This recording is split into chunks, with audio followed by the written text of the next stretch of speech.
with another edition of How to Exhale, our series on love and hate in America. We're on Facebook Live and we're at Exhale HQ.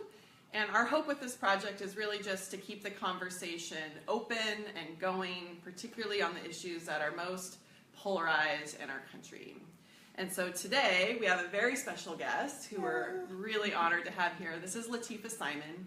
She's the president of the Akonadi Foundation, and the Akonadi Foundation works to support and nurture movements for racial justice. So thanks so much for being here. I'm very excited to be here. Very excited. All right, good. Let's go. We have a lot to talk about. We do. We have a lot to talk about. So last night, Senator Warren, who's a Democratic senator from Massachusetts, tried to read a letter written by Coretta Scott King in 1986. She was reading this during the confirmation hearings for Senator Jeff Sessions on his nomination for Attorney General. And through some procedural rules, she was formally silenced by the Republicans. Yep.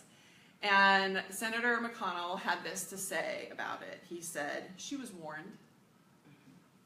She was given an explanation. Nevertheless, she persisted.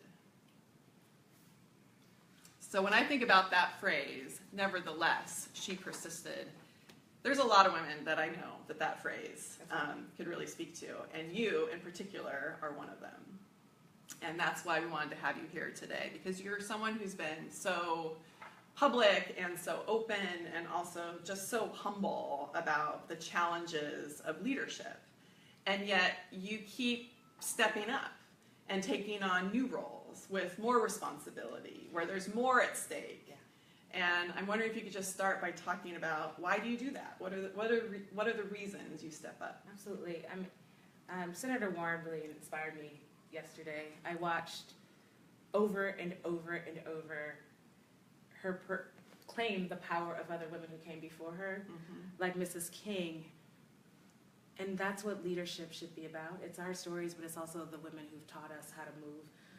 Nothing was given to Coretta Scott King. She lost her husband through an act of terrorism, and yet she continued to advocate. She continued to use her spirituality, her own education, and her life as a mother and a freedom fighter to the day she died, right? And so yesterday was a complete acknowledgement of that. Senator Warren wasn't speaking as a Harvard professor or senator. She was speaking and giving life to to truth. And I think for me, being at the Akonadi Foundation, it was kind of always my secret dream to be the president of a foundation that didn't shy away from movement building. Yeah. Because I started my work full-time as an organizer at 19 with a baby, single mom, was living in low-income housing, but I did feel that I had all of these stories, mostly of the women around me, and I had a gift of speech, right? And given the opportunity to work in an institution that paid me to warrior for women like my mother and my daughter, that is a privilege. And so who are we not in this moment to use every ounce of privilege that we have? Even me as a Black woman, I lost my husband, I lost my dad. I mean, like, stuff, life, you know, in the United States and beyond is difficult for women of color, women who don't have access to health care. I can go on and on, but I have a clear acknowledgement of the privilege I have to fight. Yeah. And so now, being in this position, I get to give resources to warrior women, right? And it's my responsibility to push open doors, not only for myself and my children, but for all the women who absolutely deserve someone to be fearless on their behalf, so that they can be fearless. So it's a responsibility, and there's no altruism in any of the decisions that I make, meaning that I don't do the work that I'm blessed to do because it's about giving back. It's no. I don't actually believe. I don't believe in that politic. I think that our work is a responsibility to be good citizens of the world, and to have the politic that King had, right, of making justice flow like water. Yeah. Thank you. No, it is. So I know that you became an executive director at a very young age, and I did as well. Yeah, I remember. And I had the chance in my early 20s, you know, to get some leadership development and to get some support and to be a part of some conversations. And I remember one where it was like in New York, a bunch of us in our 20s talking to some older activists, and we had a bunch of questions. And one of them was like, well, how do you keep doing it? How do you keep being a feminist activist and not burn out and not sacrifice yourself? And I remember this one activist just said, well, just the fight is so important. And I was like, it's not a helpful answer for me. That's right. No, that's right. That's right. That is not a helpful answer. Then I had to go kind of figure it out on my own. That's right. And so we know like the whys and the motivation and the need, and then it's like, but also like the how, and like in real life, how do you persist, Lateefah? So I've been full-time in movement work for 22 years. Yeah. I'm 40. I know I look 25. Congratulations. No, thank you. But I made my 40th, thank God. And that was only because of people in my community, right? Okay. So there were moments when I was a young executive director, and the young women that I worked for would gather around when we were writing a grant, and we would figure out the syntax together of a sentence that articulated the power of our work, right?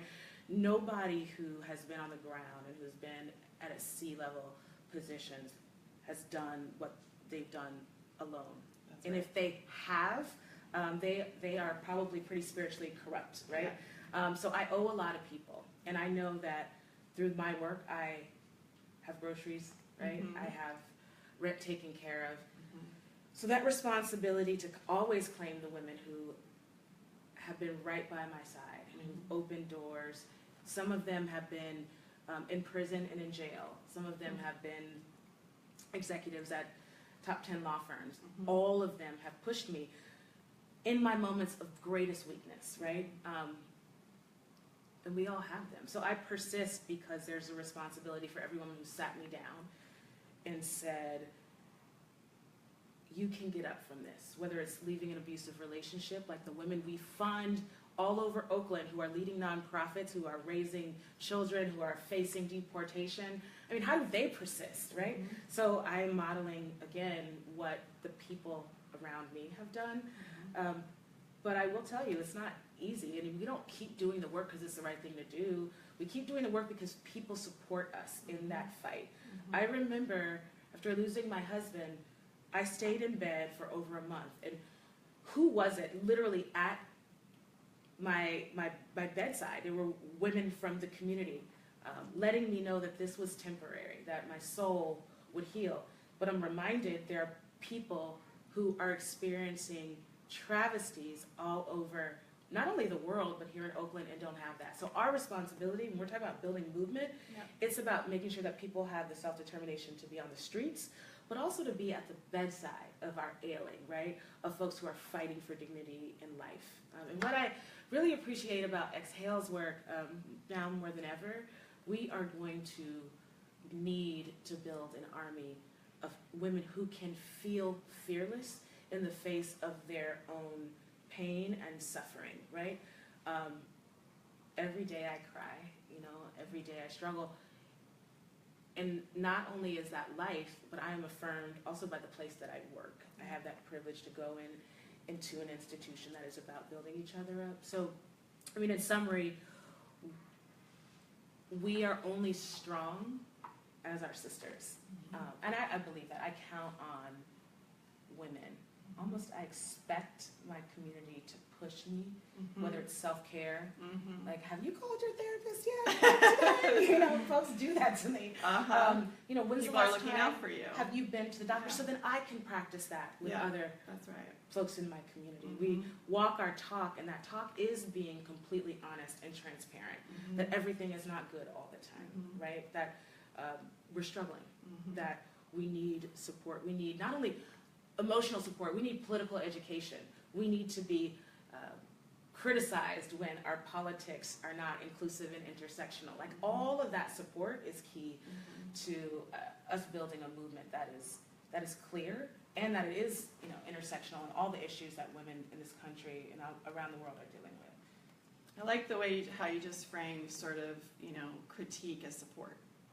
That this is a way to strengthen, this is a way to move, this is a way to build. And that's really important for a lot of us to hear. Well, it's interesting because I learned a lot of that. I'm a Mills woman. I went to college here in Oakland. That's right. And one of my favorite academics, Julia Opera, she's now the provost.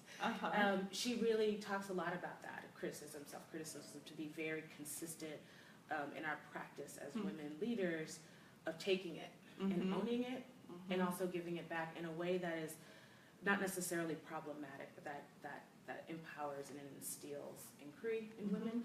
So especially when we're talking about race frames, giving people the opportunity to be challenged is important, but you can only bring people forward if you're willing to hear them and vice versa. So for our grantees, for instance, and why I love racial justice philanthropy, we begin with conversations around race, and not everyone has the same experience or understanding about diaspora or about injustice. We come from our own experiences, so I love learning. And I learned a lot in this past year about the Asian American community, for instance, in Oakland, and really had to struggle with what I didn't know and pushing myself, through my own ignorance about place. So I think criticism is the best form of support because that's how we grow. And criticism, not negatively, but if I am going to be impactful, I need to know what I don't know. We talk about it at Exhale as being someone's champion, and the way to be their champion is first you have to really love them. You have to really care for them. That's right. And then in the love and the care, you can drop in that challenge, you can drop in that critique, but it has to really come from that place of caring first. So That's right.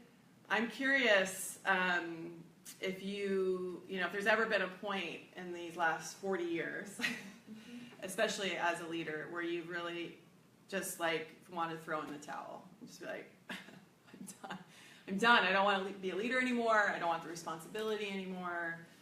Or you've hit some kind of wall. And what happened, and how did you get over it, around it, through it? What was that like for you? I think of Emmett Till's mother all the time. Oh my God. I hate that burden that women who suffered so much have to carry, but she reminds me of what I pray to be, someone who is very honest about her sadness, but understands when she said, I need the world to see my baby. I since I was a child, my mother, my father, they were political folks, and so we didn't have a lot of money, but we grew up in the Fillmore full of history, full of racial justice fights. So, like Emmett's mother, Mrs. Till, I've thrown down my purse many a times. I'm done. And after my husband, Kevin Weston, passed away, I remember sitting in the bathtub at my house about 3 days later. And you know who saved my life was my then 17-year-old daughter, Amina. And, I'm taking a bath and I'm thinking about, I didn't sign up to be a single mother again, right? I have a 5-year-old, Layla was 3 then. And Kevin and I had plans literally to what we wanted to revolutionize Oakland and voice and radical opportunities for young people. We wanted to set up a center. We just had so much that we wanted to do and raise this family in Oakland, and this wasn't in the plan. And I had been through so much prior to getting married and having a baby. I just didn't know how I could continue. I think of Emmett Till, and I think of his mother, and I think of Amina when she walked into that bathroom and said, I need you not to go crazy. I need you to be our mother. And I kind of got up and literally dried myself off, and we went grocery shopping and thinking about the politic of now, of how many women in my city, in Oakland, are reminded by their children, their grandparents, their neighbors, that they don't have a choice, right? Like there's not a choice. And it's unfortunate that we can't sit oftentimes in our burden of poverty or fear. These women are getting up and going to clean toilets. They're standing in the line at the immigration office. They're trying to get childcare. And so you get up and you don't hold your sadness, right? You don't hold the trials. You experience them as you walk through the world. And as we battle healthcare moving forward, reproductive choice, the pushback of militarizations in our communities, we hold these real contexts for women who buried their sons and daughters, for people who stand in line in prisons to visit their loved ones for nonviolent crimes, for folks who, we live in such a privileged society, and yet the mirror of injustice is right in front of us. I don't want to stop, right? I just don't want to, because I'm reminded, like, Amina said, I have a responsibility that is full of love and privilege and honor to raise these children and to be a part of something bigger than myself. But I do cry in the bath. I do self-care. I do read political narratives. They help me, give me some perspective, especially women like Dolores Huerta, or reading the children of activists, what they have to say about their mothers. I don't know that book. There's a few of them. I'll send them to you guys. But it gives me perspective. Good. So we're going to wrap up. The last question is if there's any piece of advice or insight that you want to give the Exhale community about persistence in this political moment. I think we need to give ourselves amnesty, right? One of my political teachers, his name is Michael James, and when I was working at the Center for Young Women's Development, which is beautiful that I'm at Akonadi, because Akonadi was a very early funder of the center and our work on the streets with girls in jails. But what he, as a feminist, Afro-Asian brother, would tell us, give yourself amnesty. Like, free yourself from this idea of what you're supposed to be, what people expect of you. Do things backwards if you need to. Just be, and be honest, because you welcome people in. And I think we have to give ourselves amnesty, and our people, our community, amnesty. Some days we can't fight, and others we can. But if you can't literally, physically, and spiritually lay down and be loved, you can't get up the next day. So I'm a person of faith. We talked about that earlier. All kinds of things. I believe that the majesticness in what we're living in is something that is important for me to remind myself, and how little we are, and how great the universe is, and that power is, and that gives me some separation sometimes from the daily. So forgiving ourselves, supporting ourselves, and understanding that there's a perfect alignment, essentially, in why we've all found ourselves in this work that we're so privileged to do. That said, 2017 is a huge fight. We have a huge fight ahead of us. And I am happy that everyone is waking up, right? There's criticism around that. Well, you weren't there for this movement. Well, you know what? When I see millions of people in the streets, it's a new moment. It's a movement moment in everyone, their reproductive health. Their uteruses are crying out, right? Folks are saying, we actually are on the brink of living in fascism, and it's not acceptable. I don't care if you're the soccer mom from Piedmont. I need you in the streets too. So thank you for the work that you guys are doing. It's really exciting. Thank you, Lateefah. You've offered me so much, and I know you've offered the Exhale community a lot, and we really appreciate your time, and we really appreciate all of your wisdom. So thank you for being here. Thank you. Yay! Let me say, next week we will be back on How to Exhale. Our guest will be Cheryl Conti. She's an award-winning CEO who works on the intersection of tech and social justice.